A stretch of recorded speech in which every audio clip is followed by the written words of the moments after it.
صاحب الفضيلة، أستأذنك أن يكون الحديث في مستهل هذه الحلقة عن أمر لمثله تذوب القلوب. نريد أن نتحدث عن وضع إخواننا السنة في العراق وعما يجري أيضا في دول أخرى في الشام وفي غيرها على مرأى ومسمع من العالم كله. إخواننا هناك يبادون ويقتلون على أيدي الصفويين المجرمين الحاقدين، يعني مشاهد ومجازر يصعب وصفها ولا يكاد يصدقها عقل. يعني جرائم في أبشع صورها يا شيخ، هي حرب وإبادة على السنة. أصبحت الأوراق مكشوفة والأمور واضحة والعالم والقوى الغربية تبارك هذا. يعني للأسف اليأس بلغ مبلغه لدى الكثيرين يا شيخ، ولا حول ولا قوة إلا بالله. تعليقكم يا شيخ. الحمد لله رب العالمين، صلى الله وسلم وبارك على نبينا محمد وعلى آله وأصحابه ومن تبعهم بإحسان إلى يوم الدين. أما بعد، بالنسبة للمسلمين في العراق، من نظر إلى هذه النوازل وهذه الكوارث التي تحل بأمة الإسلام يجد مع تعددها إلا أن الأزمة العراقية على رأسها، وذلك لأن ما فيها من بشاعة وكذلك أيضا من شدة على اختلاف أنواعها ما يتعلق بحرمات الدين أو حرمات الدماء والأعراض وكذلك الأموال والأنفس والعقول وغير ذلك. يجد أنها قد بلغت الغاية، ليس من هذه السنة بل منذ عقدين من الزمن، وهذا الأمر هو أمر عظيم جدا. وأرى أن أول بلية حلت بالمسلمين هو أن مكن النصارى من العراق، وأن تمكين النصارى من العراق ووضع قدم النصارى فيها هو البوابة لكل شر لحق ذلك. وذلك أن النصارى لديهم مبدأ، وإن أبدوا التعاطف في الظاهر للمسلمين وأنهم يريدون الخير أو التآلف والإنسانية، وكل هذه العبارات هي عبارات يسوقونها ويروجونها في ظاهرها الرحمة ومن باطنها من قبلها العذاب. نقول إنه يجب على المسلمين أن يعلموا أن الله سبحانه وتعالى قد حدد لهم الأعداء وحدد وكشف لهم البواطن، والله أعلم بالسرائر من عباده. فالله سبحانه وتعالى بين الخصومات وبين مواضعها وبين أن الأمة إذا تغيرت وأخذت معايير الأولويات بغير دينها ونظرت بنظرة خاصة إما لغوية أو عرقية أو وطنية، فإن الله سبحانه وتعالى يكلها إلى تلك الأمور التي اتكلت عليها. الدول التي مكنت لأمريكا في العراق تتحمل المسؤولية التي تحل بالعراق اليوم، وكل من شارك في ذلك يبوء بالإثم اليوم. وهي ليست قضية سنة واحدة ولا لسنتين ولا لسنوات، هي تداعيات.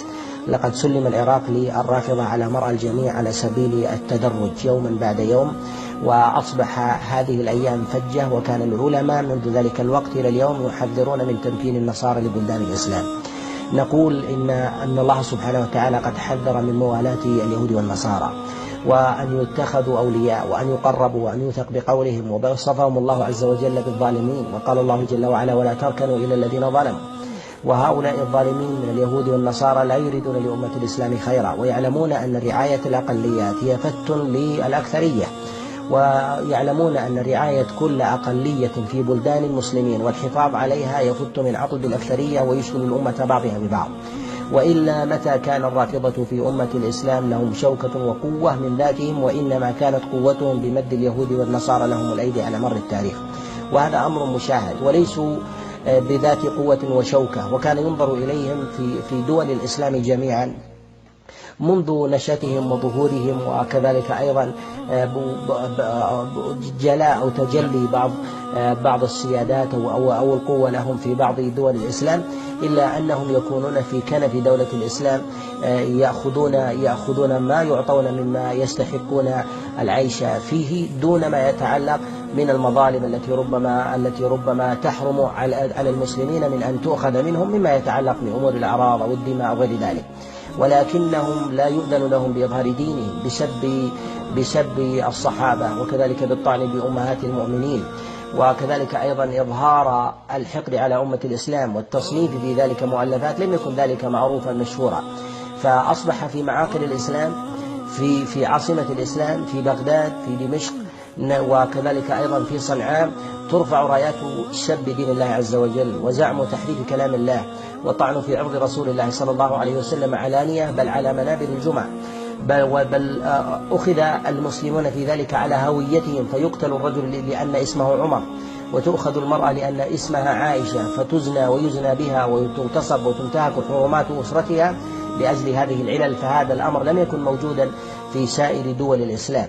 فنقول إذا أراد الإنسان أن يحل فروع البلاء والفتنة التي تحل في بلدان المسلمين فلينظر إلى أصولها. إذا أردنا أن نعالج قضايا الأمة فلننظر إلى من أشعلها، فإذا عرفنا من أشعلها فلنعلم أنه جزء من العداوة. ولهذا نقول إن عداوة الغرب للمسلمين ظاهرة جلية، ومن لم يرها فإن الله عز وجل قد أعمى بصره وبصيرته، وذلك أن الله سبحانه وتعالى قد بين عداوتهم في كتابه العظيم، فوصف الله عز وجل اليهود والنصارى بالمغضوب عليهم، ووصف الله سبحانه وتعالى أيضا بالضالين، فغضب الله سبحانه وتعالى اليهود، ووصف الله جل وعلا النصارى بالضلال. يتلوها الإنسان في كل ركعة من صلاته سواء كان فريضة أو كان نافلة، وهذا من الأمور المعاني التي اتفق عليها العلماء. يقول ابن أبي حاتم رحمه الله: اتفق العلماء على أن المراد بقول الله جل وعلا غير المغضوب عليهم ولا الضالين أنهم هم اليهود والنصارى. يتفق العلماء على ذلك ويتلونها، ولكنهم يتلون حروفا مفرغة عن معانيها فلا يدركون حق تلك العداوة. الغرب اليوم يدعو أهل السنة إلى الإنسانية، ويدعوهم أيضا إلى التراحم والتآلف والتقارب مع الأقليات، بينما تجد أن الغرب يشيطن تلك الأقليات على الأكثريات، ويقوم بدعمها بالمال والسلاح ويقوي شوكتها، فإذا استباحت أمة الإسلام فإنه ينأى بنفسه عن ذلك. نقول النظر إلى هذا لمن ينظر إلى المعادلات المادية، وأما من يؤمن ويوقن بكلام الله سبحانه وتعالى يعلم أن الله سبحانه وتعالى يعلم أن الله جل وعلا هو الذي يحكم ولا مبدل لحكمه، وأن عداوة اليهود والنصارى لا تحتاج إلى إثبات مادي حينما بين الله سبحانه وتعالى ذلك.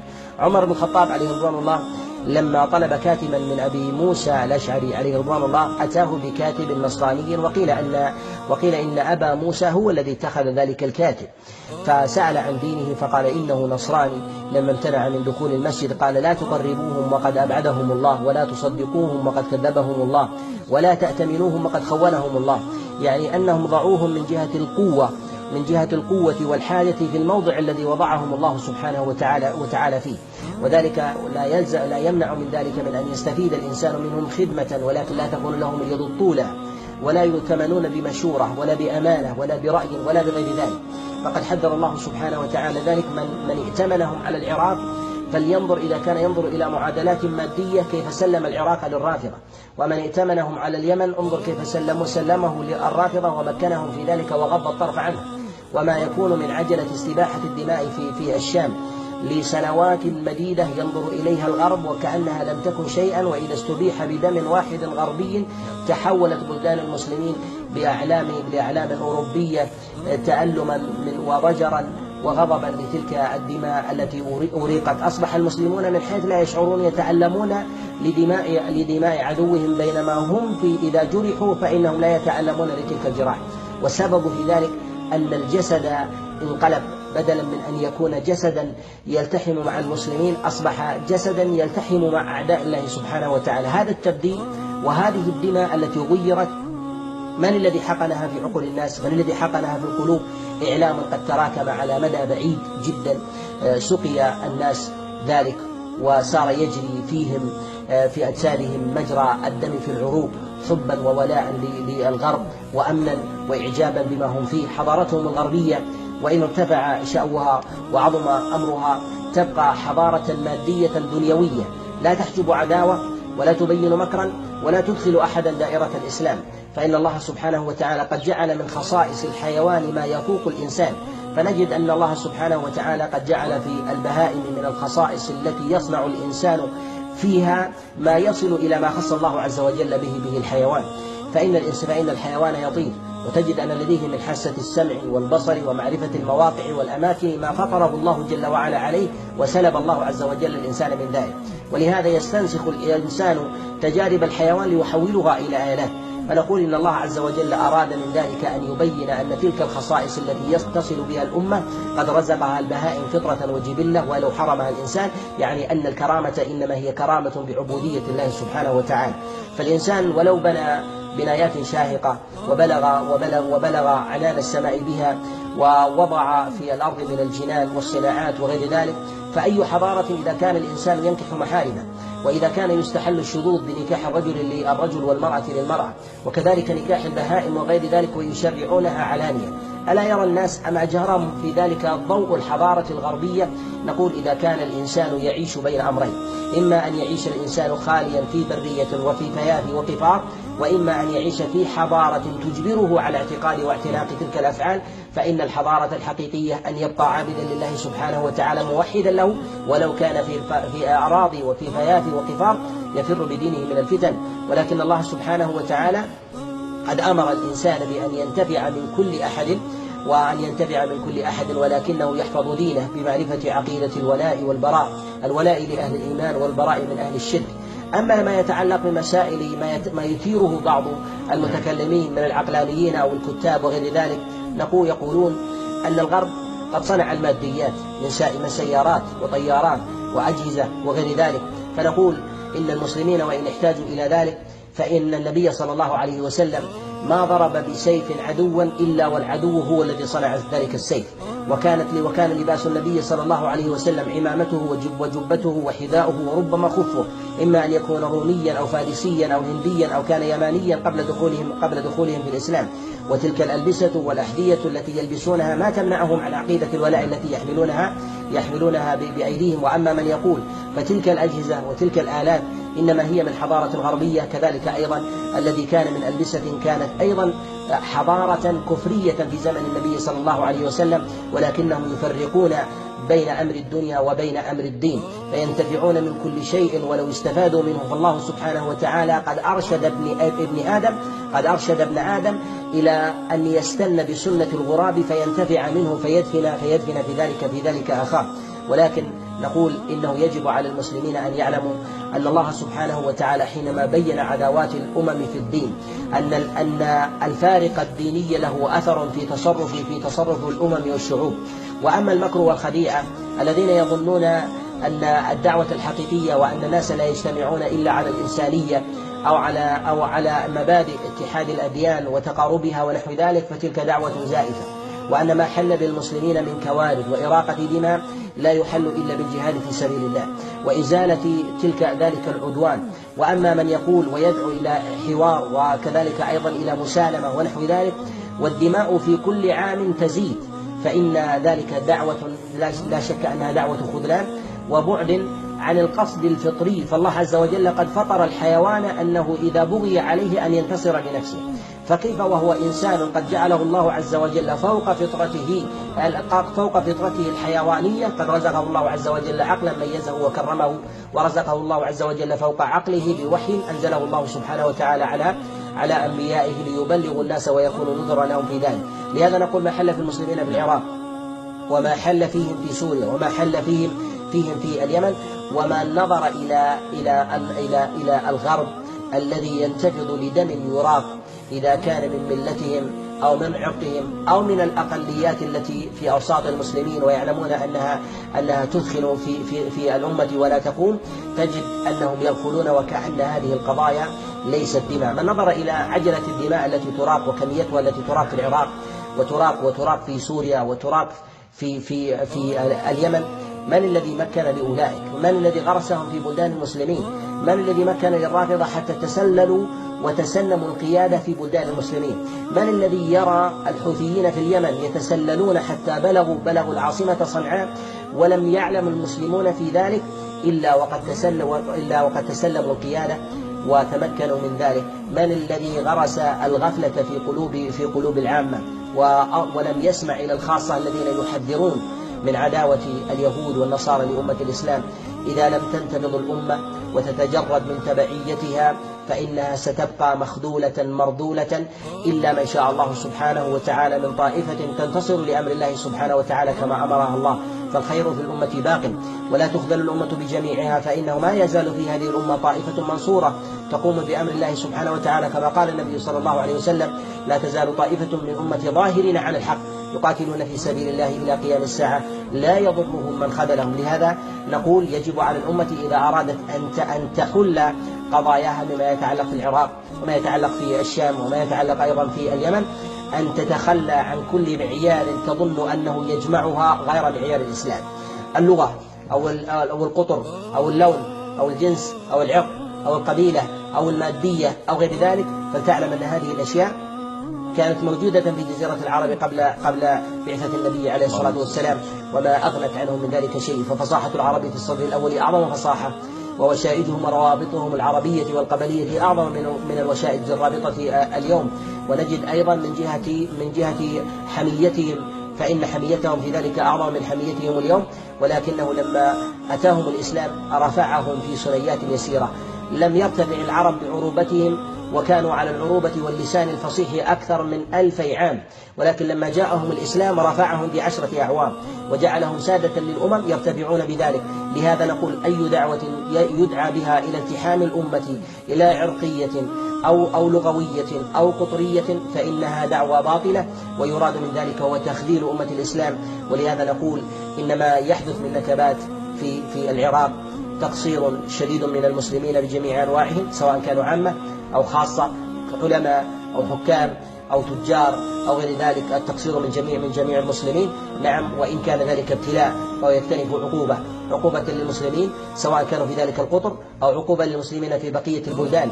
فإن الله سبحانه وتعالى إذا أراد أن يعاقب عبده إما أن ابتلاه بنفسه، وإما أن يبتلي الله عز وجل غيره ممن يستحق ذلك البلاء والعقوبة، ثم يجعله الله عز وجل في طائفة والصف المخذلين.